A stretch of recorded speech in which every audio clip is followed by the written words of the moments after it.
دین اور دنیا، دین اور دنیا، دین اور دنیا اسلام کے ساتھ۔ الحمدللہ رب العالمین والصلاة والسلام علی سید الانبیاء والمرسلین۔ ناظرین کرام، السلام علیکم ورحمۃ اللہ وبرکاتہ۔ میں ہوں آپ کا میزبان حافظ محمد طاہر قادری اور آپ دیکھ رہے ہیں بہت ہی خوبصورت پروگرام، اس کا نام ہے دین اور دنیا۔ آج کا جو ہمارا عنوان ہے ناظرین کرام وہ ہے اسلام اور فرقہ واریت۔ آئے نا آپ کے ذہن میں وہ پورا ایک منظر نامہ آپ کے ذہن میں آ چکا ہوگا، آپ کی نگاہوں کے سامنے آ چکا ہوگا۔ ہاں یار، ہم جس جگہ کام کرنے جاتے ہیں وہاں بھی لوگ اس بارے میں سوالات کرتے ہیں، وہاں بھی لوگ اس میں آپس میں مکالمہ کرتے ہوئے نظر آتے ہیں۔ تو یہ پروگرام تو ہمارے لیے ہو رہا ہے، یقیناً یہ پروگرام تمام عالم اسلام کے مسلمانوں کے لیے ہو رہا ہے، کیونکہ سیکھنے کا جو عمل ہے نا وہ زندگی بھر جاری رکھنا چاہیے، اور پھر سیکھنے کی جو ریسورسز ہیں وہ اگر اتھینٹک ہوں تو پھر کام زبردست ہو جاتا ہے۔ تو آئی ڈی ایس آپ کے لیے لایا ہے اس موضوع پر عظیم الشان پروگرام اسلام اور فرقہ واریت۔ آج اس بات کو ہم سمجھیں گے کہ بیسیکلی فرقہ واریت ہوتی کیا ہے، فرقہ واریت کہتے کسے ہیں، اور یہ فرقہ واریت کیسے جنم لیتی ہے، اس کے پیچھے اسباب کیا ہوتے ہیں، اور بیسیکلی فرقہ واریت کو ہوا دینے والے لوگ کون ہوتے ہیں، اس کے عوامل کیا ہیں، اس کے انداز کیا ہیں۔ یہ ساری ڈسکشن آج ہمارے پروگرام میں ہوگی، کیونکہ ہمارے ساتھ تشریف فرما ہے مناظر اسلام شیخ الحدیث حضرت علامہ مولانا مفتی محمد حسن رضا یلدرم دامت برکاتہم العالیہ۔ السلام علیکم ورحمۃ اللہ وبرکاتہ۔ وعلیکم السلام ورحمۃ اللہ وبرکاتہ۔ حضرت ایک تو جب آپ کی شخصیت میں دیکھتا ہوں نا، میرا دل چاہتا ہے پھر موضوع ایسا ہونا چاہیے کہ جس پر بڑی ہی مدلل گفتگو قرآن و حدیث کی روشنی میں ہو، تاکہ ہماری عوام کو وہ بات جو ہم سمجھانا چاہ رہے ہیں وہ قرآن و حدیث کی روشنی میں سمجھنے میں آسان ہو جائے، تاکہ ان کا ایمان بھی مضبوط ہو جائے، اور وہ جو موجودہ دور کے فتنے ہیں ان کے مختلف جو حربے ہیں اس سے بچ سکیں، ان کو پہچان سکیں کہ کون سا بندہ یہ والا کام کر رہا ہے، یعنی فرقہ واریت کو پھیلانے کا کام کر رہا ہے۔ تو آغاز یہاں سے کریں گے علامہ صاحب کہ سب سے پہلے یہ ارشاد فرمائیے کہ فرقہ واریت کسے کہتے ہیں؟ بسم اللہ الرحمن الرحیم۔ جناب محترم حافظ محمد طاہر قادری صاحب، آپ نے بہت خوبصورت پروگرام ترتیب دیا ہے، اور ماشاءاللہ میں آپ کا کام دیکھتا رہتا ہوں۔ آپ نے بڑے بڑے جید علماء کرام کو بلا کر اہل سنت کی ترجمانی کی ہے، اور آپ ایک بہت بڑا کام کر رہے ہیں۔ میری دعائیں ہیں اللہ تعالیٰ آپ کو مزید ترقیاں عطا فرمائے، آمین آمین۔ آج کا جو آپ نے موضوع رکھا ہے کہ فرقہ واریت کسے کہتے ہیں، جی، اسلام اور فرقہ واریت، یہ ایک بہت اہم موضوع ہے، اس پر گفتگو ہونی چاہیے تھی۔ تو سب سے پہلے فرقہ واریت کے لفظ سے اگر ہم لفظ فرقہ کو دیکھیں گے تو یہ عربی زبان میں کہتے ہیں مسلمانوں کی بڑی جماعت سے کٹ کر الگ ہونے والے چند لوگوں کا نظریہ الگ جدا ہونا، مسلمانوں سے جدا ہونے والے لوگ ہیں۔ یعنی سادہ لفظوں میں وہ لفظی بات نہیں کر رہا، سادہ مفہوم، کیونکہ عوام اس پروگرام کو سنتی ہے۔ تو فرقہ کہتے ہیں جماعت سے الگ ہونے والے لوگوں کو۔ صحیح صحیح۔ تو آپ اسلام کی تاریخ کا مطالعہ کر لیں، نبی علیہ الصلوۃ والسلام کی ذات اقدس پہلی صدی ہجری میں، جی، قرآن کریم پہلی صدی ہجری میں، صحابہ کرام پہلی صدی ہجری میں، تابعین اعظام پہلی صدی ہجری میں، اور ہمارے امام اعظم ابو حنیفہ بھی پہلی صدی ہجری میں، اور ہم بھی پہلی صدی ہجری میں۔ کیونکہ لوگوں کو اس بات کا شاید نہ پتہ ہو، تاریخ یہ بتاتی ہے کہ ہم بر صغیر پاک و ہند کے جو لوگ ہیں یہ 23 ہجری کے مسلمان ہیں۔ سبحان اللہ۔ 23 ہجری میں یہاں اسلام آ چکا، صحابہ کرام کے ذریعے یہاں پہ لوگوں نے اسلام قبول کیا۔ بعض مورخین یہ کہتے ہیں کہ محمد بن قاسم آئے اور انہوں نے یہاں پہ آ کے اسلام پھیلایا، حالانکہ محمد بن قاسم بھی جن کی مدد کرنے کے لیے آئے تھے وہ بھی کیا تھے؟ مسلمان تھے۔ مسلمانوں کی وجہ، اس کا مطلب ہے کہ محمد بن قاسم سے پہلے یہاں اسلام ہو چکا۔ بہت خوبصورت بات، سبحان اللہ۔ تو الحمدللہ ہم پہلے قدیم مسلمان ہیں، یعنی پہلی سے میں نے آپ کو تسلسل بتایا کہ نبی پاک، قرآن پاک، صحابہ کرام پاک اور امام اعظم اور ہم، تو یہ تسلسل ہے مسلمانوں کا۔ اس لیے مخالفین بھی آج یہ مانتے ہیں کہ اگر صحابہ کرام والی محبت کسی گروہ میں آج بھی موجود ہے تو وہ اہل سنت و جماعت ہے۔ الحمدللہ۔ الفضل ما شہدت بہ الاعداء، فضیلت وہ ہوتی ہے جسے دشمن بھی مانے۔ کیا بات ہے۔ ہمارا دشمن بھی یہ مانتا ہے کہ اگر صحابہ کرام والی عقیدت کسی میں ہے تو میں ان سے کہتا ہوں کہ صرف صحابہ والی عقیدت نہیں، الحمدللہ صحابہ والا عقیدہ، صحابہ والا نظریہ، صحابہ والی نماز اور صحابہ والے ٹوٹل نظریات معمولات ہمارے پاس ہیں۔ کیا کہنے ہیں، سبحان اللہ۔ تو ہم قدیم مسلمان ہیں اور کثیر مسلمان ہیں۔ ہم کیا ہیں؟ قدیم اور کثیر ہیں، پرانے بھی ہیں اور زیادہ بھی ہیں۔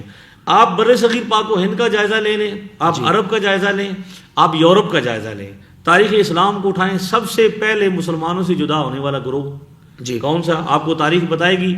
میں کسی کا خاص نام نہیں لوں گا کہ کون سا سب سے پہلا گروہ ہے جو صحابہ کرام کی وجہ سے پہلے جدا ہوا اور انہوں نے صحابہ کرام پر لعن طعن اور ان پر نعوذ باللہ اعتراضات اٹھانے شروع کیے۔ آج آپ جس بندے کو بھی جو یہ کہے گا کہ میں پہلے یہ ہوتا تھا اب میں یہ ہو گیا ہوں، یعنی وہ یہ کہے گا کہ میں کسی اور جماعت سے تھا، پہلے میں سنی ہوتا تھا، بعد میں کیا ہو گیا ہوں، میں یہ ہو گیا ہوں، یہ آپ کو سننے کو ملتا ہے کہ لوگ کہتے ہیں پہلے میں سنی ہوا کرتا تھا، سنی بریلوی ہوتا تھا۔ جتنے لوگ بھی بدلے ہیں وہ پہلے کیا ہوتے تھے، سنی ہوتے تھے۔ میں آپ کو پوری طرح آپ کے پروگرام کے ذریعے میں چیلنج دیتا ہوں، یہ چیلنج ہے میرا تحقیق کا، جسے تحقیق کہتے ہیں کہ بندہ ریسرچ کر لے کہ اس وقت جتنے فرقے موجود ہیں، ٹھیک ہے، اہل تشیع ہوں، دیوبند حضرات ہوں، اہل حدیث ہوں، یا جتنے بھی ہیں، ان کا بایو ڈاٹا لے لیں آپ۔ بایو ڈاٹا یہ لیں گے کہ آپ کو پتہ چلے گا 1890 سے پہلے اس بر صغیر پر، اس دنیا پر اہل حدیث نام کی کوئی مسجد نہیں تھی، اہل حدیث نام کا کوئی فرقہ موجود نہیں تھا۔ 1911 کے بعد پہلے آپ کو دیوبند نام کا کوئی مدرسہ، دیوبند نام کی کوئی مسجد یا فرقہ آپ کو نہیں ملے گا۔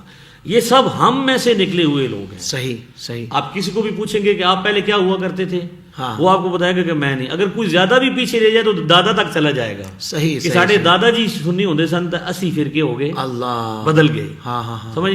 تو ہمارا جو ریکارڈ ہے وہ یہ کہ ہم پیچھے جس کا بھی ریکارڈ نکالیں گے وہ نکلیں گے ہم پیچھے اہل سنت۔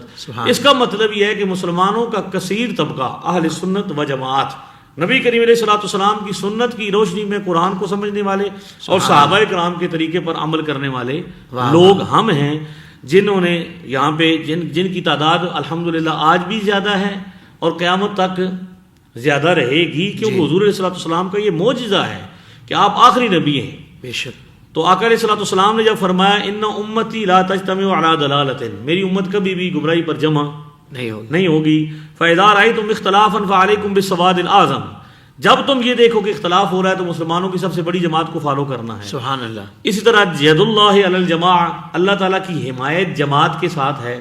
حضور علیہ الصلوۃ والسلام نے جماعت کے ساتھ رہنے کا ارشاد فرمایا کہ جماعت کے ساتھ رہنا ہے، ملت کے ساتھ رہنا ہے، مسلمانوں کی کثیر تعداد کبھی بھی شرک نہیں کرے گی، ساری چیزیں حضور علیہ الصلوۃ والسلام پہلے فرما کے گئے ہیں۔ لہذا فرقہ کا معنی ہے مسلمانوں کی جماعت سے الگ ہو جانا۔ جو مسلمان نماز پڑھتے ہیں، مسلمانوں کی نماز الگ ہے، ایک طرف ہزاروں کروڑوں مسلمان ہیں جو کیا کر رہے ہیں، ایک طریقے سے نماز ادا کر رہے ہیں، اور انہیں 10 دن ہوئے ہیں صاحب کو جو الگ نماز کیا کر رہے ہیں، اپنی پڑھ کے دکھا رہے ہیں یا تو اس لیے جتنے بھی فرقے ہیں وہ سب نئے ہیں، ان کی کوئی نہ کوئی تاریخ ہے۔ الحمدللہ ہم نے اپنی تاریخ بتائی ہے کہ ہم 23 ہجری کے مسلمان ہیں۔ واہ واہ واہ۔ یہ جتنے فرقے بنے ہوئے ہیں ان میں سے کوئی ایک اپنی تاریخ بتائے۔ آپ کراچی کے رہنے والے ہیں، آپ اپنے والد صاحب سے پوچھیں، بزرگوں سے پوچھیں کہ بھائی کتنا عرصہ ہوا یہ جو فرقے بنے اور ان کی جماعتیں، تو وہ بنے گا جی یہ 1972 میں کوئی مسجد بنی، کوئی 70 میں کسی سنی کی مسجد پر قبضہ کیا گیا۔ تو یہ بعد والے ہیں، سب بعد والے ہیں۔ تو فرقہ ہے قدیم نہیں ہوتا، وہ نیا ہوتا ہے۔ ان کا کیا ہوتا ہے، ان کی سوچ نئی، ان کا نظریہ نیا، ان کی نماز بھی نئی۔ ہم مسلمان بھی پرانے، ہماری نمازیں بھی پرانی اور ہمارے عقیدے بھی پرانے۔ تو ہمارے بزرگ ایک بات کرتے تھے کہ ہر شے نوی لے لو، کپڑے نویں پا لو، پگڑی نوی بن لو، گڈی نوی لے لو، گھر نواں لے لو، لیکن عقیدہ پرانا رکھنا۔ کیا بات ہے جی، یعنی ہر چیز نئی اچھی لگتی ہے لیکن عقیدے کو کیا رکھنا ہے۔ تو الحمدللہ حقیقی اسلام وہ ہے جو پرانا ہے اور زیادہ ہے، ان سے جدا ہونے والا فرقہ ہے۔ بالکل ٹھیک، بالکل ٹھیک۔ حضرت یہ بھی ارشاد فرمائے کہ یہ پھر فرقہ واریت جنم کیسے لیتی ہے، کس طرح یہ ماحول میں صلاحیت کرتی ہے، اس بارے میں ارشاد فرمائے۔ آپ تاریخ اسلام کا مطالعہ کریں گے تو آپ اس نتیجے پر پہنچیں گے کہ اسلام میں الحمدللہ مسلمانوں نے ہر میدان میں جوہر دکھائے ہیں۔ جس میدان میں بھی مسلمان گئے ہیں انہوں نے اپنے جھنڈے گاڑے ہیں۔ تاریخ یہ بتاتی ہے کہ اگر وہ علم کے میدان میں گئے ہیں، سائنس ہو، ٹیکنالوجی ہو، منطق ہو، فلسفہ ہو، دینیات ہوں، ہر معاملے میں مسلمانوں نے اپنے جھنڈے الحمدللہ۔ میدان جنگ ہو تو وہ بھی اس میں بھی الحمدللہ آپ کو ایک سے بڑھ کر ایک مجاہد. کیا بات.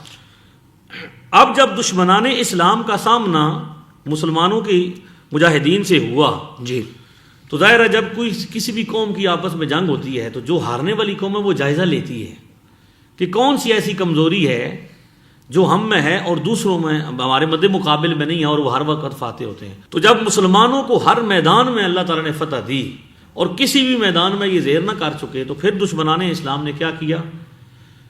پلاننگ کی. وہ علامہ اقبال نے کہا تھا یہ فاقہ کش جو موت سے ڈرتا نہیں ذرا روح محمد اس کے بدن سے نکال دو. اللہ. نتیجہ اور خلاصہ یہ ہے کہ دشمنان اسلام نے دیکھا کہ جب تک اس مسلمان کے دل میں مدینہ شریف طیبہ والے آقا کی محبت موجزن ہے یہ کبھی بھی جھک نہیں سکتے. ایسا ہی یہ جب بھی انہوں نے کوشش کی اس لیے پھر انہوں نے مختلف زمانوں میں مختلف ہیلی بہانوں سے انہوں نے پھر باقاعدہ پری پلاننگ کہا کہ یہ جنگ میں تو میدان میں تو نہیں مار کھا سکتے اور کسی میدان میں، لہذا ان کے اندر ہی ایسے لوگ پیدا کیے جائیں جو دین کے نام پر، تحقیق کے نام پر، ریسرچ کے نام پر، علم کے نام پر ان کے درمیان بے ادبی کو عام کریں. مسلمان سب کچھ ہو سکتا ہے لیکن بے ادب نہیں ہو سکتا.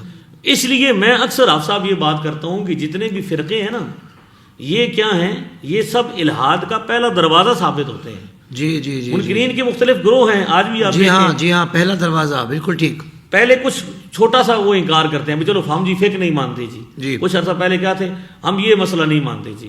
کرتے کرتے نہ ماننے کی روش کہاں تک پہنچی گئی. کوئی کہتا ہے امام کو نہیں مانتا، اب کوئی کہتا ہے میں حدیث کو نہیں مانتا، یہاں تک کہ اب قرآن پاک تک بھی اعتراضات کا سلسلہ. الیاذ باللہ. ٹھیک ہے. وہ کراچی میں ہی بندہ بیٹھا ہوا ہے جس نے کہا تھا کہ قرآن پاک میں گرامر کی نعوذ باللہ غلطیاں موجود ہیں. اسلام کے اسکالر ہو کر پگڑیاں مسلمانوں جیسی باندھ کے تو انہوں نے کیا کیا، ان کی مسلمانوں کی شکلوں میں اسکالر کی صورت میں ایسے لوگ تھے جو طاقتیں تھیں مغربی کہ مسلمان تو جھک نہیں رہے جی. تو انہوں نے اسلام کے اندر مسلمانوں میں تفرقہ پیدا کرنے کے لیے، انتشار پیدا کرنے کے لیے مختلف گروہوں کی بنیاد رکھی. صحیح. یہی وجہ ہے کہ کوئی 1890 میں پیدا ہوا، کوئی 1911 میں پیدا ہوا اور کوئی 2008 میں پیدا ہوا. اب تو ایسا بھی آپ کو فرقہ نہیں فرقہ ملے گا. فرقہ کیا بات. فرقے کا کوئی منہ سر تو ہوتا ہے نا. واہ واہ واہ. ٹھیک ہے. یہ تو پھر اب فرقے بھی آ رہے ہیں جن کو کیا 16 سال ہوئے جی.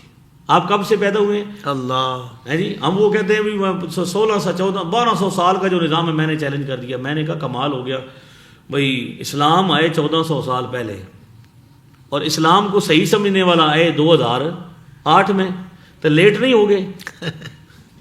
کیا بات. تھوڑے سے لیٹ نہیں ہو گئے؟ ٹھیک ٹھاک لیٹ ہو گئے جی. لہذا یہ جو نئے لوگ ہیں نا جی ان کو پیدا کیا گیا کہ اب آپ دیکھ لیں کہ انکار کا معاملہ، انکار اصل میں ایک مرض ہے. جسے قرآن نے کیا کہا، فی قلوبہم مرض فزادہم اللہ مرضا. یہ مرض جب بڑھتا جاتا ہے انکار کی کیفیات کیا ہوتی ہیں؟ بڑھتی جاتی ہیں، حتیٰ کہ وہابیت سے شروع ہونے والا قدم الحاد تک نتیجہ جا کے بندے کا پہنچتا ہے. اسی لیے یہ میرے سامنے کتاب ہے ہدایت المسلمین.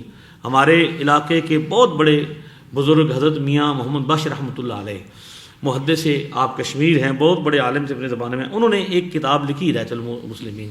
اس کے شروع میں جب وہ انہوں نے رد لکھا تو وہ یہ کہتے تھے کہ دراصل یہ ملحد ہیں. یہ کیا ہے؟ ملحدین کا ایک گروہ ہے. اس وقت میں سوچتا تھا کہ میاں صاحب نے شاید سختی فرمائی ہے کہ الحاد کے ساتھ اس کو جوڑا ہے. تو لیکن جب آپ نتیجہ دیکھیں گے، کسی بندے کا بھی سفر دیکھ لیں جو آج فتنہ بن چکے ہیں لوگ، انہوں نے سفر کہاں سے شروع کیا؟ پہلے وہ ہمارے گروہ میں تھے، مسلمان ہوتے تھے، پھر انہوں نے کہا نہیں جی ہم تھوڑا سا آگے، لیکن وہاں پہ ان کو مزہ نہیں آیا، ان کا نہیں تھوڑا سا اور اوپر. تو پھر ہر درجے میں ایک گروہ پیدا کیا گیا کہ جس کو جہاں پہ مزہ آتا ہے. اب تو نئے جدید طریقے بھی اپنائے جا رہے ہیں جی ہاں. تو لہٰذا انکار کی جو مسلمان کے اندر ایک روش پیدا کرنی، یعنی اصل میں فرقہ کیا ہے؟ انکار کا ہے. انکار کا ایک نتیجہ نکلتا ہے کہ بندہ نہ مانتے، نہ کرتے، چھوڑتے بہت کچھ چھوڑتا جاتا ہے، حتیٰ کہ ایک وقت آتا ہے کہ دین سے بھی چلا جاتا ہے. تو اسلام میں جو فرقہ واریت ہے یہ دشمنان اسلام کی پیدا کی ہوئی ہے. لیکن الحمدللہ تعالیٰ یہ کثرت کبھی بھی مسلمانوں کی توڑ سکتے نہیں. بھائی ان لوگوں کو کسی کو سعودیہ نے سپورٹ کیا، کسی کو ایران نے سپورٹ کیا. ہمارا تو سنیوں کا کوئی ملک ایسا نہیں ہے جس نے کبھی کسی کو سپورٹ کیا ہو. ہمارا تو مدینہ شریف سے ہی جو آتا ہے جو کچھ الحمدللہ. ٹھیک ہے. تو یہ کثرت آج بھی توڑی نہیں جا سکی کہ یہ میرے پیغمبر صلی اللہ علیہ وسلم کا معجزہ ہے. واہ واہ. کہ آپ خاتم النبیین ہیں. آپ گارنٹی دے گئے کہ امت کبھی بھی مشرک.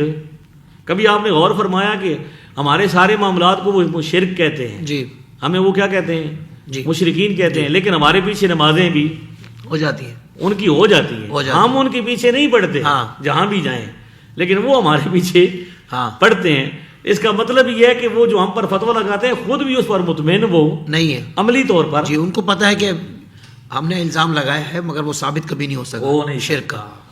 تو لہٰذا جو اصل مسئلہ ہے فرقہ واریت جو آپ نے کہا کہ کیوں بنائی گئی، تو اسلام کی طاقت کو توڑنے کے لیے، مسلمانوں کو کیا کرنے، منتشر کرنے کے لیے. تو ہر زمانے میں کوشش کی گئی، آج بھی جاری ہے الحمدللہ. اس زمانے میں بھی علماء کرام نے ہر زمانے میں مقابلہ کیا ہے، تو الحمدللہ آج بھی وہ کر رہے ہیں انشاءاللہ. سبحان اللہ. علامہ صاحب فرقہ واریت کے حوالے سے آپ نے بنیادی طور پر بڑی کمال گفتگو فرمائی ہے. کم سے کم یہ کانسیپٹ تو کلیئر ہو گیا آج کہ فرقہ واریت بیسیکلی بڑی جماعت سے جو کٹ گئے نا وہ فرقے بنے ہیں. بڑی جماعت جو اہل سنت ہے وہ روز اول سے موجود ہے. ظاہر بات ہے کہ نبی پاک صلی اللہ علیہ وسلم کی سنت کی روشنی میں اور صحابہ کرام کے طریق پر چلنے والے ہم سواد اعظم، ہم اہل سنت الحمدللہ. اب جو اس نظام سے اس سلسلے سے کٹا وہ فرقہ بنا. تو یہ تو بات بہت کمال انداز سے مفتی صاحب نے ہمیں سمجھائی. اللہ پاک آپ کو جزائے خیر عطا فرمائے. حضرت یہاں تھوڑا سا یہ بھی کلیئر فرما دیں ہماری ناظرین کو کہ کیا اختلاف رائے بھی فرقہ واریت ہی کہلاتا ہے؟ آپ کا جو سوال ہے اختلاف رائے کے حوالے سے، اس کا میں یہ عرض کرتا ہوں کہ اس پر تحقیق و تقلید میں بھی ہم گفتگو کر چکے ہیں جی کہ اختلاف رائے بری چیز نہیں ہے. یعنی اختلاف رائے ہر انسان کا بنیادی حق ہے، صحیح، لیکن اسے یہ چاہیے کہ یہ حق استعمال کرتے ہوئے پہلے اختلاف کے آداب تو سیکھ لے. بہت اچھے، واہ واہ واہ واہ. کہ اختلاف ہوتا کیا ہے، اختلاف کا کرائٹیریا کیا ہے، اور خود وہ کہاں پہ کھڑا ہوا ہے، اور اختلاف کن چیزوں میں ہو سکتا ہے، یہ بھی تو بات ہے. پہلی تو یہ ہے کہ بھئی اب فرقہ واریت کے نام پر لوگوں نے فرقہ واریت کو فروغ دیا. اللہ بنانا خود فرقہ تھا، مسلمانوں سے جدا ہونا تھا، لیکن اپنے بھولے بھالے بندوں کو یہ سبق دیا کہ ہم تو فرقہ واریت کے خلاف ہیں. لیکن حقیقت میں انہوں نے پالا پوسا کس کو؟ فرقے کو پالا، فرقے کو پالا، مسلمانوں سے جدا. ورنہ یہ تھا کہ اگر مسلمانوں کے آج بھی الحمدللہ میں یہ کہتا ہوں کہ کتنی عجیب بات ہے کہ پوری دنیا میں آپ تو ماشاءاللہ انٹرنیشنل آدمی ہیں، آپ پوری دنیا میں کو مزارات ملتے ہیں. آپ شام جائیں، یمن جائیں، فلسطین جائیں، آپ جناب چچن جائیں، جس علاقے میں جائیں آپ کو مزارات ملتے ہیں. یہاں بھی اہل سنت کی جو نشانی ہے وہ کیا ہے؟ مزارات شریفہ ہیں. میلاد شریف پوری دنیا میں ہوتا ہے. جی ہوتا ہے. پہلے لوگ کہتے تھے کہ یہ یہاں پہ ہوتا ہے صرف، لیکن اب تو نیٹ کا دور ہے جناب، آپ ویڈیو لگائیں اور آپ نظر. تو یہ جتنے بھی ہمارے معمولات ہیں جو اہل سنت کے جہاں کثیر ہیں پوری دنیا میں، صالحین اور مجتہدین کو ماننے والے مسلمان، واہ واہ واہ، صالحین اور مجتہدین کو ماننے والے مسلمان. تو اختلاف رائے کو آپ فرقہ واریت اس لحاظ سے کہہ سکتے ہیں کہ بھئی ایک بندہ کہتا ہے جی میری تو اختلاف رائے ہے جی. اب اس سے بندہ پوچھے بھئی آپ کی حیثیت کیا ہے، آپ کس حیثیت سے اختلاف کر رہے ہیں. صحیح. یعنی اگر آپ عام آدمی ہیں تو آپ سائل ہیں. آپ کو قرآن پاک نے حکم دیا ہے کہ آپ کیا کریں، فَاسْأَلُوا أَهْلَ الذِّكْرِ إِن كُنتُمْ لَا تَعْلَمُونَ. آپ ان سے پوچھیں جو کیا ہیں، اہل علم ہیں. عام آدمی ہیں تو آپ سائل بن سکتے ہیں. اختلاف یہی وجہ ہے کہ جو آج کل ماحول بنایا جا رہا ہے جہاں پہ آپ کو زیادہ معاملات، یہ بنیادی طور پر اس سوچ کا نتیجہ ہے کہ جی ہم تو اختلاف کا حق رکھتے ہیں. بندہ پوچھے بھئی اختلاف کے آداب کیا ہیں، اختلاف کس دائرے میں ہو سکتا ہے، اختلاف کن چیزوں میں ہو سکتا ہے. کچھ چیزیں مسلمات ہیں جن میں اختلاف نہیں ہو سکتا. واہ واہ واہ، سبحان اللہ. قرآن کریم نے باقاعدہ طور پر منع کیا ہے کہ آپ لا تسألوا عن اشیاء، کچھ چیزوں کے بارے میں آپ سوال نہ کریں. جی حدیث شریف میں بھی نبی علیہ الصلوۃ والسلام نے بعض چیزوں سے سوال سے کیا کیا ہے، منع فرمایا کہ جن چیزوں کے ساتھ آپ کا لینا دینا نہیں ہے. آپ اب دیکھیں اللہ تعالیٰ عالم خالق ہے. میں یہی کہوں کہ عالم الغیب تو اللہ تعالیٰ کو کہنا خالق غیب ہے. واہ واہ، خالق مالک ہے. اللہ کے لیے تو کچھ غیب نہیں ہے نا. قرآن کریم میں اصحاب کہف کی تعداد کے حوالے سے سوال ہوا. یہودیوں نے حضور علیہ الصلوۃ والسلام سے کیا کیا کہ اصحاب کہف کی تعداد کتنی تھی. اب مجھے بتائیے کہ اللہ تعالیٰ کے لیے اور رسول اللہ صلی اللہ علیہ وسلم کے لیے یہ مشکل ہے کہ وہ بتا دیں کہ کتنی تعداد تھی، لیکن اس مقام پر یہ بتایا گیا کہ کتنی تھی. بلکہ وہی باتیں کی گئی کہ کچھ نے کہا 6 ہیں، 7واں کتا ہے، کچھ نے کہا 7 ہے، 8واں، وہی باتیں کی گئی. واہ واہ. کیوں نہیں بتایا گیا کہ اس سے آپ کا لینا دینا کیا ہے؟ کہ اصحاب کہف کی تعداد سے حق کا کیا لینا دینا ہے. بہت اچھا. تو بعض اوقات یہ ہوتا ہے کہ بندہ یہ کہتا کہ میں تو اختلاف رائے رکھتا ہوں، حالانکہ وہ مسلمانوں کے مسلمہ نظریات کو ٹارگٹ کر رہا ہوتا ہے. اللہ اکبر. اختلاف رائے کا نام لے کر جی. مسلمانوں کے مسلمہ عقائد پر ٹارگٹ کر رہا ہوتا ہے, اور نام اس کو تحقیق کا دے رہا ہے, نام اس کو ریسرچ کا دے رہا ہے, نام اس کو اختلاف رائے کا دے رہا ہے. تو اختلاف کرنے کے لیے کم از کم پہلے اس لیول پر آپ آئیں جو لیول ہے اختلاف کرنے کا, کہ آپ آداب سیکھیں, آپ کو علم کا پتہ ہو. آپ کو پتہ, جب ہم بات کرتے ہیں ہمیں پتہ چلتا ہے کہ ہماری ملاقات امام بخاری سے ہونے والی ہے. جی. میں تو اکثر سفر کرتا ہوں, کشمیر کے پہاڑوں سے لے کر ملتان شریف کے میدان تک میں سارے علاقوں میں جاتا ہوں, ماشاءاللہ پورے ملک میں جاتا ہوں. جہاں مجھے پتہ چلتا ہے کوئی بندر مدار تو میں تو گھر پہنچ جاتا ہوں. واہ. تو ہم نے تو دروازہ بند نہیں کر رکھا, ہم نے تو کھلا رکھا ہے. سبحان اللہ. ٹھیک ہے. مجھے یہ محسوس ہوتا ہے کہ اب میری ملاقات امام بخاری سے ہونے والی ہے, اس لیول کے بندے سے جو ریسرچ کر رہا ہے. اچھا. لیکن جب میں سامنے جاتا ہوں تو مجھے پتہ چلتا ہے کہ امام بخاری تو نہیں, یہ تو امام بیماری ہے. اوہ. بخاری سے نہیں, کسی بیماری سے ملاقات ہو رہی ہے. اللہ. تو پہلے تو یہ ہے کہ اختلاف کا دائرہ ہو, بھی اعلیٰ حضرت ایک طرف ہو, دوسری طرف مولانا عبدالحی لکھنوی جیسا بندہ ہو, کوئی علمی شخصیت ہو, پتہ چلے بھائی دو علماء بیٹھے ہوئے ہیں اور وہ آپس میں گفتگو کر رہے ہیں. جی. تو اہل علم کا اختلاف, صاحبان علم کا اختلاف رائے, یہ سمجھ آتا ہے. صحیح. ایک جاہل آدمی کا صاحب علم سے اختلاف کی کوئی وجہ سمجھ نہیں آتی. بالکل صحیح. حضرت یہ بھی ارشاد فرمائیے کہ فرقہ واریت کی روک تھام کیسے ممکن ہے, اس کے لیے کیا کرنا چاہیے, یا بندے کو کس بات کو سمجھ لینا چاہیے؟ دیکھیں جی, اس حوالے سے آج کل لوگوں کو جو بات سمجھ آتی ہے, میں اس پیرائے میں بات کروں گا کہ ایک تو ہے جو ہم اپنے انداز سے بات کرتے ہیں, ایک ہے کہ لوگ جو جس طرح سوچ رہے ہیں, کلم الناس علی قدر عقولہم, لوگوں سے ان کی عقل کے مطابق بات کی جائے. قرآن کریم پڑھیں تو قرآن کریم میں انعام یافتہ ہستیوں کو فالو کرنے کا حکم دیا گیا. نبی پاک صلی اللہ تعالی وسلم کی مخالفت کا مطلب یہ فرمایا گیا کہ ایمان والوں کے رستے سے ہٹ کے چلنا. اسی طرح احادیث طیبہ میں جب بھی دیکھیں تو حضور نے مسلمانوں کی جماعت سے جڑنے کا حکم دیا.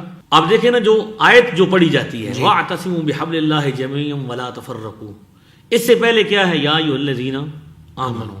اس کا مطلب یہ ہے کہ جو بندہ مسلمان نہیں ہے, جس نے مسلمانوں جیسے نظریات نہیں رکھے, اس کو تو خطاب ہی نہیں. صحیح. خطاب مسلمانوں کو ہو رہا ہے. بالکل.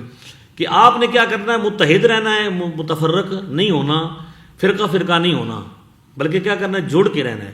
قرآن و سنت کی روشنی میں سمجھ یہ آتی ہے کہ مسلمانوں کی جماعت کو فالو کرتے رہنا. صحیح. مسلمانوں کے کثیر نظریات جو ہیں, کثیر مسلمانوں کے پرانے اور قدیم اور کثیر مسلمانوں کے نظریات کو فالو کرتے رہنے کا حکم ہے.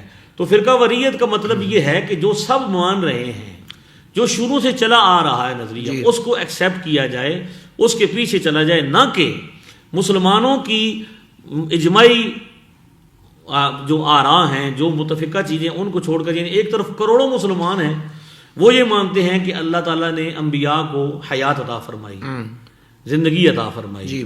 اور جو قبور والے ہیں, قبروں والے ہیں, وہ سنتے ہیں. جی. اور اس کے مقابل میں ایک بندہ یہ کہے کہ جی آپ کو نبی زندہ ہیں یا قبر والے زندہ ہیں, یہ سمجھنے کے لیے ضرورت نہیں ہے لمبی چوڑی بحث کی. آپ قبر پہ جائیں, والد صاحب کی, اور جا کے سلام کریں, اگر سلام کا جواب آئے جی تو سمجھے کہ قبر والے کیا کرتے ہیں, بتائیں, زندہ ہیں اور سنتے ہیں. اگر آواز نہ آئے, اب یہ طریقہ جو اختیار کیا جا رہا ہے کہ بھائی مسلمانوں کو یہ کہا جا رہا ہے کہ جی اس وقت تو پھر بہت ساری چیزیں دیکھنی پڑیں گی. ہاں, یہ ہوا ہے, نظر آئے تو مانیں گے. ہاں جی, نہیں, فرشتے لیلۃ القدر میں نازل ہوتے ہیں. اللہ تو کوئی کیمرہ لا کے دکھائے بھی نظر آئے تو مان لیں گے, ورنہ قرآن کا انکار ہو جائے گا. اللہ اکبر. کیا کیا دیکھیں گے, کس چیز کو دیکھیں گے. کہ قرآن شہید کے بارے میں کہہ رہا ہے کہ وہ اسے زندہ مردہ کہنا بھی نہیں ہے اور مردہ سوچنا بھی نہیں ہے. نہ مردہ کہنا ہے نہ مردہ سوچنا ہے. قرآن کا یہ واضح فرمان ہے, اور رزق بھی دیے جاتے ہیں. واہ. تو اب کوئی بندہ دکھائے کہ کوئی کل کہے کہ شہید سے بات کر لو, شہید کو بندہ ہو تو شہید سے گفتگو کر لو, یا کسی شہید کی قبر پہ چلے جاؤ, اگر شہید نے باتیں کی آپ سے تو زندہ ہے, ورنہ ہے. اللہ. تو یہ ملحدانہ سوچ پروموٹ کی جا رہی ہے. کس کے نام پر کہ بھئی ہم جو ہیں وہ ریسرچ کرتے ہیں جی, تو ہمیں تو جناب تو فرقہ وریت کا خاتمہ اس طرح نہیں ہوگا کہ آپ مسلمان صدیوں سے ایک بات مانتے آئے ہیں, 1400 سال بعد آپ اس کی مخالفت کرنا شروع کر دیتے ہیں کہ یہ ثابت ہی کو نہیں ہے. جی ایک بندے نے مجھ سے کہا 6 کلمے آپ پڑھتے ہیں, اس کا ثبوت کہاں پہ ہے؟ جی میں نے اسے کہا جہاں سے قرآن پاک کا ثبوت ہے, واہ, وہیں سے 6 کلموں کا ثبوت. سبحان اللہ, کمال کر دیا آپ نے. واہ. قرآن کو جیسے ثابت کرو گے, کیسے ثابت کرو گے؟ جی کہ امام بخاری نے بتایا یا امام مسلم نے بتایا کہ یہ قرآن ہے؟ ہمیں تو ہمارے والد صاحب نے بتایا، واہ واہ واہ، ان کو ان کے والد صاحب نے بتایا، اور یہ تواتر کا سلسلہ حضور تک ہے۔ سبحان اللہ سبحان اللہ۔ تو لہٰذا فرقہ واریت کا خاتمہ یہ نہیں کہ آپ مسلمانوں کی جماعت کو چھوڑ کر اپنی 1.5 اینٹ کی مسجد بنا لیں اور وہاں آپ مسلمانوں کے خلاف برسر پیکار ہو جائیں، آپ کو پوری دنیا میں حقیقی مشرک نظر نہ آئے، مسلمانوں میں آپ کو شرک نظر آئے۔ اللہ اکبر اللہ اکبر۔ اور یہ کہنا کہ بھئی اب جس طرح یہ سمجھایا جا رہا، میں آپ کو یقین، کل میں نے کمنٹ پڑھا فیس بک پر اپنے کسی ویڈیو کے نیچے، حیات انبیاء پر ہم نے لگایا تھا، تو اس پر تھا کہ نعوذ باللہ من ذالک، یہ کہا جاتا ہے کہ اگر انبیاء زندہ ہیں تو قبروں کے اندر رزق بھی یہ دیا جاتا ہے، نمازیں بھی پڑھتے ہیں تو پھر وہاں پہ واش روم بھی ہونا چاہیے قبر کے اندر، وہاں پہ یہ ہونا چاہیے، وہاں پہ ضروریات زندگی کی ساری چیزیں موجود ہونی چاہیے جی۔ یہ تو توہین، یعنی اس طرح توہین آمیز باتیں شروع ہو گئی ہیں، کس کے نام پر؟ کہ جی فرقہ واریت نہیں کرنی، تو یا تحقیق اور ریسرچ کے نام پر۔ میں کہتا ہوں ہم آپ کو بتاتے ہیں جو حضور علیہ السلام نے خطاب کیا، حضور علیہ السلام نے فرمایا کہ قبر والے، جیسے جامع ترمذی میں حضور نے سلام کیا، السلام علیکم یا القبور، قبر والوں کو دیکھ کر ان کی طرف رخ کر کے جی۔ اب یہ کہتے ہیں کہ ہمیں یہ بھی دکھائیں جی بھی کہیں سے یہ بھی ثابت ہو کہ قبر والے نے کوئی بات کی ہو، تو وہ بھی جامع ترمذی میں دکھاتے ہیں کہ آقا دو عالم صلی اللہ علیہ وسلم نے ایک مقام پر صحابہ کرام کو خیمے لگانے کا حکم دیا، تو صحابی نے قبر پر خیمہ لگایا جی، اور وہ کہتے ہیں کہ رات کو کیا ہوا، میں نے سنا ہوئی قبر سے سورہ ملک کی آواز آئی، اللہ، حتیٰ کہ قبر والے نے پوری سورہ ملک کی تلاوت کر دی۔ لیجئے، سن لیجئے ہائے ہائے ہائے، کہ اگر اللہ تعالیٰ سنانا بھی چاہے آپ کو، سنانا بھی ویسے چاہے، تو لا تشعرون ہے نا، آپ نہیں شعور رکھ سکتے، لیکن اگر سنانا چاہے اللہ تو اس پر قادر ہے کہ اس نے سنایا، سبحان اللہ، اور حضور علیہ السلام نے صبح انکار بھی نہیں فرمایا۔ اللہ اکبر۔ تو اس ہر مسئلے پر ہم یہ چاہتے ہیں کہ اگر یہ چاہتے ہیں کہ ان پر وہ کوئی تحقیق اور ریسرچ پیش کرنا چاہتے ہیں تو اس کو کسی انداز سے پیش کریں، یہ ملحدانہ باتیں تو نا لوگوں کو درمیان لے جائیں۔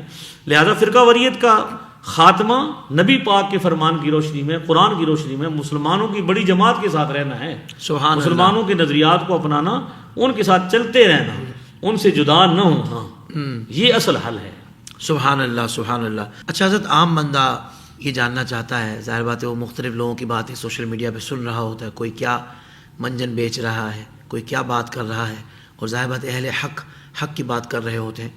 عام بندہ یہ جاننا چاہتا ہے کہ فرقے میں حق کس طرف ہے، یہ کیسے معلوم ہو؟ اس کے اندر ہی جواب موجود ہے کہ جو فرقہ ہے وہ حق نہیں ہے۔ جو فرقہ ہے وہ حق نہیں ہے، فرقہ بازی تو منع ہے نا، منع ہے جی۔ تو جو فرقہ ہے وہ حق نہیں ہے، صحیح۔ اور فرقہ نیا ہے، پرانا نہیں ہے۔ فرقے کے مقابلے میں جماعت ہے، جماعت ہے، جو جماعت ہے وہ فرقہ نہیں ہے، وہ حق ہے۔ صحیح۔ ید اللہ علی الجماعہ، جو حضور نے ارشاد فرمایا، جماعت کے ساتھ ہی حمایت خدا کی ہے۔ لہذا یہ کیسے پتہ چلے گا؟ تو میں نے ابھی جتنی لمبی گفتگو کی ہے کہ مسلمان پوری دنیا کا جائزہ لیں، مسلمانوں کے عقائد، نظریات، صالحین مجتہدین والے مسلمان واہ واہ واہ واہ، سبحان ہر اللہ۔ طرف آپ کو ملیں گے، مزاروں والے، درباروں والے، میلاد والے، انگوٹھے چومنے والے مسلمان ہر طرف آپ کو۔ ابھی کل کوئی ہمارے ساتھی بخارا شریف گئے ہوئے تھے سمرقند، تو وہاں انہوں نے ہمیں بتایا کہ ہم امام بخاری کے مزار پہ حاضر ہیں، صحیح۔ اور امام بخاری جہاں دفن ہیں وہاں پہ بھی مسجد ہے قریب، وہ بھی علاقہ ہے، وہاں بھی وہی نماز پڑھی جاتی ہے جو ہم پڑھ رہے ہیں، ماشاء اللہ ماشاء اللہ۔ اور نماز کے بعد السلام علیکم یا رسول اللہ، صلاۃ والسلام پڑھنے کا معمول یہ سارے وہاں پہ موجود ہے آج بھی۔ واہ واہ واہ، تو اس کا مطلب یہ کہ پتہ چلے گا کہ جو مسلمانوں کا پرانا اور قدیم طبقہ ہے اور کثیر ہے، واہ واہ واہ، اس کے مطابق جو عمل ہے، اس کے جو نظریات ہیں وہ حق پر ہیں۔ اس کے مقابلے میں جو فرقہ ہے، جی، جیسے کوئی 1990 میں بنا، صحیح، کوئی 1890 میں بنا، کوئی 1911 میں وجود میں آیا، کوئی 2008 میں آیا، کسی کو 1970 میں لانچ کیا گیا، صحیح، کسی کو کبھی آپ تو دیکھتے رہتے بالکل ہیں صحیح، سوشل میڈیا میں مختلف صورتوں، مختلف شکلوں سے کیا کیے جاتے ہیں جی، مسلمانوں کی جماعت سے لوگوں کو توڑنے کے لیے۔ وہ کون سا حربہ ہے جو نہیں؟ اس لیے میں آپ جیسے ساتھیوں کے پروگراموں کو دیکھتا ہوں تو مجھے دل سے آپ کے لیے دعائیں نکلتی ہیں کہ اللہ تعالیٰ آپ جیسے لوگوں کو سلامت رکھے۔ ثنا خان تو اور بھی ہیں پاکستان میں، لیکن آپ ایک عقیدے کے تحفظ کے لیے، مسلمانوں کے کثیر اور قدیم طبقے کے عقیدوں اور نظریات کے تحفظ کے لیے میدان میں ہیں۔ الحمدللہ، الحمدللہ آپ کرتے رہیں، یہ سلسلہ انشاءاللہ جاری رہے آپ کا، آمین، اور آپ کو صحت دے اللہ تعالیٰ۔ آمین۔ تو مسلمانوں کے سے ہٹنے والا فرقہ جو ہے جی، وہ کبھی بھی حق پر نہیں ہے۔ جو فرقہ ہے وہ کیسے حق پر ہے؟ جو جماعت ہے وہ حق پر ہے۔ واہ جی واہ، اور جماعت کون سی ہے آپ دیکھ لیں پوری دنیا۔ سبحان اللہ۔ قبلہ، آپ نے بڑی کمال گفتگو فرمائی ہے، لیکن عام طور پر جب اس موضوع پر لوگ آپس میں گفتگو کر رہے ہوتے ہیں تو وہاں یہ والی بات بھی آتی ہے کہ نبی پاک صلی اللہ علیہ وسلم نے فرمایا کہ میری امت میں 73 فرقے ہوں گے، 72 جہنم میں ہوں گے، ایک جنتی ہوگا، اور وہ جو ناجی گروہ ہے وہ ہے کہ جو میری سنت پر اور میرے صحابہ کرام کے طریق پر ہوگا۔ تو پھر اس فرقے سے یہاں کیا مراد ہے؟ یہاں بھی میں عرض کر دیتا ہوں مختصراً کہ اگر آپ اس حوالے سے ساری روایتوں کو جمع کریں گے، اصل میں تو روایت ہوتی ہے محدث اپنی سند سے لاتا ہے۔ صحیح۔ نبی پاک ایک وقت میں ایک ہی بات ارشاد فرماتے تھے، یہ نہیں تھا کہ ایک وقت میں آپ مختلف لفظ بولتے تھے۔ یہ ہوتا یوں ہے کہ راوی جب بیان کرتے ہیں مختلف لوگ علاقوں کے تو انہوں نے اپنے اپنے الفاظ سے بیان کیا ہے۔ صحیح۔ تو بعض ایک آدھ روایت میں فرقہ کا لفظ بھی آ گیا ہے، ورنہ زیادہ جو روایتیں ہیں اس میں ملت اور جماعت کے الفاظ، اچھا، الا ملت واحدہ، یا جماعت کے الفاظ، ید اللہ علی الجماعہ، یا ابھی جو میں نے تھوڑی دیر پہلے روایت ابن ماجہ سے پیش کی ہے، ان امتی لا تجتمع علی ضلالۃ فاذا رأیتم اختلافا فعلیکم بالسواد الاعظم۔ صحیح۔ تو اس میں حضور ہی خود فرما رہے ہیں کہ بڑی جماعت کو فالو کرنا ہے، جی بڑے گروہ کو فالو کرنا ہے۔ صحیح۔ تو بڑا گروہ الحمدللہ غیر بھی مان رہے ہیں کہ کون ہے پوری دنیا میں، آج بھی آئندہ بھی، حالانکہ ہر طرف سے کوششیں بھی کی گئیں کہ ان کی اکثریت کو کیا کیا جائے، توڑا جائے، ہر طرح کے حربے استعمال کیے جائے، اور آج آپ کو بد مذہبوں کی جتنی شکلیں ملتی ہیں جی پہلے 10 سال پہلے وہ نہیں تھی۔ لہذا نبی کریم علیہ السلام کے فرمان کے اندر ہی اس کا جواب موجود ہے کہ مسلمانوں کی جماعت جو ہے نا وہ کبھی بھی گمراہی پر جمع نہیں ہوگی۔ فرقہ ہوگا، چند لوگ ہوں گے، وہ الگ ہوتے رہیں گے، اور انہی میں سے بعد میں ایک اور بات بھی ایڈ یہاں کر لیجئے جی کہ زیادہ ہمارے بندے نہیں شکار ہوتے۔ ایک یہ ہوتا ہے کہ ایک بندہ ہوتا ہے ایک گروہ میں جاتا ہے نچلے طبقے میں، صحیح، پھر اسے وہاں مزہ نہیں آتا، پھر اتلے طبقے میں جاتا ہے، ایسا ہی۔ تو وہیں گھومتے پھرتے کرتے کرتے نکل جاتے ہیں۔ اچھا حضرت، ایک اور بڑا اہم سوال ہے کہ پیارے آقا صلی اللہ علیہ وآلہ وسلم نے ارشاد فرمایا قرب قیامت میں فتنے ہوں گے، تو اس بارے میں کیا آپ رہنمائی کریں گے؟ اچھا، آپ سب سے پہلے تو یہ ضروری ہے کہ اس زمانے میں ہمارے خطباء علماء اور آپ جیسے پڑھے لکھے حضرات وہ احادیث جو حضور علیہ الصلوۃ والسلام نے فتنوں کے حوالے سے بیان کی جی ان کو بیان کریں۔ صحیح۔ کہ آقا علیہ الصلوۃ والسلام نے بڑا اہتمام فرمایا، صحابہ کرام یہ کہتے ہیں کہ ہمیں آقا اس طرح ڈرایا کرتے تھے گویا کہ ابھی ہی وہ نکل کے حملہ کر دیں گے، یعنی اتنا اہتمام فرماتے تھے۔ جی اس کا مطلب یہ ہے کہ سرکار دو عالم صلی اللہ علیہ وسلم یہ چاہتے تھے کہ میری امت فتنوں سے محفوظ رہے۔ ایک تو یہ ہے کہ ہم نے کیا کیا ہے، ہم نے ان چیزوں کو اجتماعی طور پر چھوڑ دیا ہے۔ لوگ بیان کرتے تھے، پہلے زمانے میں علماء بہت زیادہ بیان کرتے تھے، لوگوں کے سامنے پہچان ہوتی تھی جی کہ یہ پہچان حدیث میں آئی ہے، تو لوگ کیا کرتے تھے، بچتے تھے۔ ایک تو بہت ضرورت ہے کہ ان سب چیزوں کا، میں اب یہاں پہ وقت بہت کم ہے، میں صرف خلاصہ بیان کروں گا کہ صحیح مسلم میں جو مقدمے میں روایت ہے، حضور علیہ السلام نے ارشاد فرمایا میرے بعد بہت سارے دھوکے باز اور جھوٹے لوگ ہوں گے، جی یاتونکم من الاحادیث بما لم تسمعوا انتم ولا آباؤکم، وہ تمہارے سامنے ایسی ایسی باتیں کریں گے جو نہ آپ نے سنی ہوں گی نہ آپ کے باپ دادا نے سنی ہوں گی۔ اللہ اکبر، اللہ اکبر۔ نہ مسلمانوں آپ نے سنی ہوں گی نہ آپ کے آبا و اجداد نے۔ یہاں سے یہ ثابت ہوتا ہے کہ مسلمان آبا و اجداد حجت ہیں، حضور ان کو حجت فرما رہے ہیں۔ کیا بات ہے۔ یہ کچھ لوگ کہتے ہیں نا کہ جب ہم بات کرتے ہیں تو یہودی بھی یہ کہا کرتے تھے کہ ما الفینا علیہ آبانا، جی تو بھائی وہ یہودی اپنے یہودی ماں باپ کے بارے میں کہتے تھے، ہم مسلمان ہیں اور ہمارے ماں باپ مسلمان ہیں، اور ہمارے مسلمان آبا و اجداد کو حضور حجت فرما رہے ہیں۔ واہ، کہ ایسی ایسی باتیں سنیں گے جو نہ آپ نے سنی ہوں گی نہ آپ کے باپ دادا نے سنی ہوں گی۔ فَإِيَّاكُمْ وَإِيَّاهُمْ لَا يَضِلُّونَكُم وَلَا يَفْتِنُونَكُم، بہت زیادہ ضروری ہے کہ ان سے بچنا، کیونکہ وہ تمہیں کیا کریں گے، فتنے میں مبتلا نہ کر دیں اور تمہیں گمراہ بھی نہ کر دیں، ان سے بچنا ضروری ہے۔ اس حدیث شریف میں سرکار دو عالم صلی اللہ علیہ وسلم نے فتنوں کی خبر بھی دی اور ان سے بچنے کا حکم بھی دیا اور ان کی نشانیاں بھی بیان کی، صحیح، کہ وہ نئی باتیں کریں گے، ہاں، وہ ایسی ایسی باتیں کریں گے جو آپ نے پہلے نہیں سنی۔ آج مذہبوں کے جتنے گروہ ہیں یہی ہو رہا ہے آج، بالکل۔ ان سے ان کی تقریریں ان کی تحریریں اٹھا لیں اور آپ مسلمانوں سے پوچھنا شروع کریں کہ یہ بات کبھی آپ نے سنی تھی پہلے؟ اللہ اکبر، اللہ۔ اب تو بہت آسان ہو گیا کہ بھائی نیٹ موجود ہے اور کلپس موجود ہے نا، جی جی بالکل نئے شوشے۔ تو آپ سنیں گے ان کہیں گے کہ یار یہ بات پہلے تو نہیں کبھی سنی۔ اللہ، تو حضور کیا فرما رہے ہیں، جو دین کے حوالے سے نئی بات ہے، اصل بدعت تو یہ ہے ہائے ہائے ہائے ہائے، کہ چور مچائے شور، خود بدعتی یہ کہہ رہا ہے کہ ہم جو ہے نا اگلوں کو مسلمانوں کو بدعتی ہونے کا دعویٰ۔ اللہ اکبر۔ اچھا، یہاں پہ ایک اور حدیث شریف میں کوٹ کرتا ہوں جس کو ہمارے میاں صاحب نے اپنی ہدایت المسلمین میں نقل کیا. اس کی الحمدللہ ہم شرح کر رہے ہیں. 80% کام ہو چکا ہے, 20% رہ گئے تو انشاءاللہ یہ جلدی منظر عام پہ آ جائے گی انشاءاللہ. اس کے مقدمے میں یہ جو لکھی میاں صاحب نے کیوں لکھی, اپنے زمانے کے شیخ تھے, پیر تھے بہت بڑے, اس زمانے کے عالم دین تھے, ان کا نام بھی محمد بخش تھا. انہوں نے ان کو خط لکھا کہ آپ اپنے زمانے کے شیخ ہیں اور یہ بد مذہب پیدا ہو رہے ہیں نئے نئے, تو ان کا رد علمی حوالے سے آپ لکھیں. صحیح. تو اس کتاب کو لکھنے میں انہوں نے کہا کہ چونکہ بھئی میں یہ کتاب کیوں لکھ رہا ہوں کہ بھئی میں تو پیر ہوں جی, تو پتہ ہے نا آپ کو, پیر تو کم بولتے ہیں, مولویوں کا کم مناظر شناظر کرنا. جی. تو انہوں نے کہا کہ اس لیے کہ میری ذمہ داری ہے. واہ واہ. حدیث شریف جو ابن عساکر سے انہوں نے نقل کی, اس کو نظم کیا پنجابی میں. اگر آپ اجازت دیں تو میں وہ 3 مصرے آپ کو سبحان اللہ. وہ کہتے ہیں بھئی قصد میرا اس نظم کرن تھی نہ ہی شعر کماون. واہ واہ واہ. یہ جو میں نے نظم لکھی ہے نا, نظم کی صورت میں, میرا مقصد کچھ شعر دکھانا نہیں ہے, نہ کچھ بحث جدال کسی سنگ, نہ کچھ ویر کماون. یہ نہ کسی سے میں بحث مباحثہ کرنا چاہتا ہوں, نہ کوئی جنگ میری کوئی ضرورت ہے بھی جھگڑا کرنا چاہتا ہوں, بلکہ قصد ایو جی میں کہندا ابن عساکر راوی, ابن معاذ لیندا سن سارا شک جاوی. یعنی مقصد یہ ہے کہ ابن عساکر نے حضرت معاذ بن جبل سے یہ روایت اپنی کتاب تاریخ دمشق میں نقل کی, جس کی 80 جلدیں ہیں. پہلی روایت جو نقل کر رہے ہیں کتنی جلدیں ہیں اس کی؟ 80 جلدیں ہیں, اور 105 کتابوں کا حوالہ ہے اس میں. واہ واہ واہ. ابن عساکر کہندا ایک دن حضرت سی فرمایا, ایک زمانے جہاں اس جگ تے بدعت جھنڈا لایا. اب یہ حدیث کا ترجمہ شعر کی صورت میں میاں صاحب. اللہ اکبر اللہ اکبر. تان کرے سن اگلیاں تائیں اس سویں دے بندے, تومت نال بزرگاں کرسن بول زمانوں مندے. بعد والے لوگ کیا ہوں گے, بدعت ظاہر ہوگی, اور پچھلے بزرگوں پر لوگ کیا کریں گے, زبانیں تان دراز کریں گے, اللہ, ان کے بارے میں بے ادبیاں کریں گے, ان کے بارے میں گستاخیاں کریں گے. سب سے بڑی فتنے کی خبر جو حضور نے دی ہے اور جو نشانی بتائی ہے وہ کیا ہے, کہ لوگ بے ادب ہوں گے. بے ادب ہوں گے, سب سے بڑی. اوہو.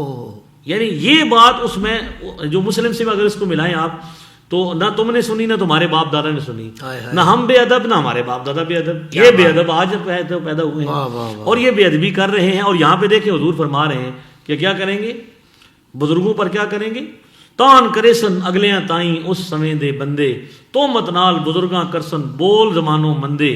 اللہ اس ویلے وچ ہوسی جس نو دینی علم ربانی, نشر اظہار کرے اس تائیں رد قوم زیانی. یعنی اگر اس وقت جس بندے کے پاس علم ہوا اس پر یہ واجب ہوگا کہ وہ اپنا علم ظاہر کرے اور لوگوں کو حق بتائے اور اس بد مذہبوں کا رد کرے. جے او علم ربانی اس دن ظاہر مول نہ کرسی, یعنی اپنا علم ظاہر نہیں کرے گا, عالم دین ڈر جائے گا. کسی طرح دے زر تکلیفوں کر اندیشہ ڈر سی, کہ لوگ ناراض ہو جائیں گے, لوگ محبت کرنا چھوڑ دیں گے, یا کچھ پیسے شیسے کم ہو جائیں گے, یا ناراض ہو جائیں گے. اس نظر سے وہ کیا کرے, حق بیان نہ کرے گا. تو جو کچھ نازل ہویا نبی تے, جیسا اس لکایا, ایسا ہے تد علم چھپاون خود سرور فرمایا. اللہ, حضور نے فرمایا کہ ایسا عالم دین جس نے حق جانتے ہوئے, علم ہوتے ہوئے لوگوں کو حق نہ بتایا اور فتنوں سے باخبر نہ کیا, وہ اسی طرح ہے جس طرح محمد رسول اللہ پر نازل ہونے والے دین کا انکار کرنے والا. اللہ اللہ. میاں صاحب فرماتے ہیں, میاں صاحب رحمۃ اللہ علیہ فرماتے ہیں کہ یہ کتاب لکھنے کا میرا مقصد یہ ہے کہ میں مولوی ہوں, اپنے زمانے کا عالم ہوں. میاں کا لفظ پنجابی میں ہمارے ہاں بڑے عالم کے لیے استعمال ہوتا ہے. واہ واہ. تو میں جو ہے میری ذمہ داری تھی. اب یہاں بھی جو بتایا گیا کہ فتنوں کے حوالے سے جو فتنوں کی سب سے بڑی علامت ہے وہ کیا ہوں گے, بے ادب ہوں گے. بے ادب ہوں گے. اور کن کی بے ادبی کریں گے, بزرگوں کی بے ادبی کریں گے. اسی لیے ابن ابو داؤد میں جو روایت ہے اس میں سرور دو عالم صلی اللہ علیہ وسلم نے, صحابہ کہتے ہیں حضور نے ہر فتنے کا نام بتایا, یعنی فتنے کے قائد کا نام بھی بتایا, اس کے باپ کا نام بھی بتایا, اس کے قبیلے کا نام بھی بتایا. اللہ. اور یہ بھی بتایا کہ کتنے بندے اس کے ساتھ ہوں گے, 300 ہوں گے, 400 ہوں گے. صحیح. اس سے کچھ اوپر یہ عدد ملتا ہے. اس کا مطلب یہ ہے کہ سرور دو عالم صلی اللہ علیہ وسلم ہر زمانے میں فتنوں کی خبر بھی اشاعت فرماتے رہے, اور فتنوں سے باخبر بھی کرتے رہے, اور فتنوں کی نشانیاں بھی بتاتے رہے. صحیح. اس کو اس کے ساتھ یوں اٹیچ کرتے ہیں آپ کے موضوع کے ساتھ کہ ایک تو یہ کہ فرقہ واریت سے بچنا ہے, مسلمانوں کی جماعت سے الگ نہیں ہونا, اور دوسرا کہ جو فتنے ہیں, فرقہ پرست لوگ ہیں, فرقہ پرستی کا نام لے کر فرقہ یعنی فرقہ پرستی کے خلاف اتحاد امت کہیں گے ہم کیا کر رہے ہیں؟ کہتے یہ ہیں کہ ہم اتحاد امت کر رہے ہیں، اور اتحاد امت کا مطلب کیا کہ ساری امت کیا ہے؟ مشرک ہے، نعوذ باللہ، ان پر شرک کے فتوے لگاتے ہیں۔ لہذا بہت ضروری ہے کہ ایک تو یہ ہو کہ فرقہ پرستی سے بچنا بھی بہت ضروری ہے، واہ واہ واہ، دوسرا فرقہ پرستوں کی علامات کا بھی پتہ ہونا چاہیے کہ فرقہ پرست بے ادب ہوگا، جماعت والے بے ادب نہیں ہوں گے۔ اہل سنت کا ہے بیڑا پار، اصحاب حضور نجم ہے اور نو ہے اطرت رسول۔ واہ جی واہ، سبحان اللہ سبحان اللہ۔ قبلہ مفتی صاحب، آپ نے موضوع کے تعلق سے بہت خوبصورت، بہت کمال گفتگو فرمائی ہے۔ یقیناً بہت ساری باتیں آج ہمارے نوجوان، جو ہماری یوتھ ہے، جو جاننا چاہتی ہے، ان کو بہت سارے مسائل حل ہو چکے ہوں گے، مسکنسیپشنز دور ہو چکے ہوں گے، اور حق ان پر واضح ہو چکا ہوگا۔ بس اللہ سے دعا اللہ تعالیٰ ہدایت عطا فرمائے اور ہمیں ہدایت کے راستے پر ہی رکھے۔ اللہ تعالیٰ ہمیں سواد اعظم اہل سنت کے ساتھ ہی رکھے، ہمیشہ اہل سنت رکھے، حضور سے محبت کرنے والا رکھے، نبی پاک صلی اللہ علیہ وآلہ وسلم سے با ادب رکھے، اور ان کے صحابہ کرام اور ان کے اہل بیت اطہار رضوان اللہ تعالی علیہم اجمعین سے محبت کرنے والا رکھے، اور اسی پر زندگی اور اسی پر عافیت والی موت عطا فرمائے۔ مفتی صاحب، آپ کا دل سے شکریہ، آپ نے وقت عطا فرمایا۔ انشاءاللہ ہم دیگر موضوعات پر بھی آپ سے برکت حاصل کریں گے، اور آپ سے اسی طرح علمی مکالمے آپ سے ہوں گے۔ اللہ تبارک و تعالیٰ قبول فرمائے۔ ناظرین کرام، انشاءاللہ اگلے پروگرام میں پھر آپ سے ملاقات ہوگی، تب تک کے لیے اجازت۔ السلام علیکم ورحمۃ اللہ وبرکاتہ۔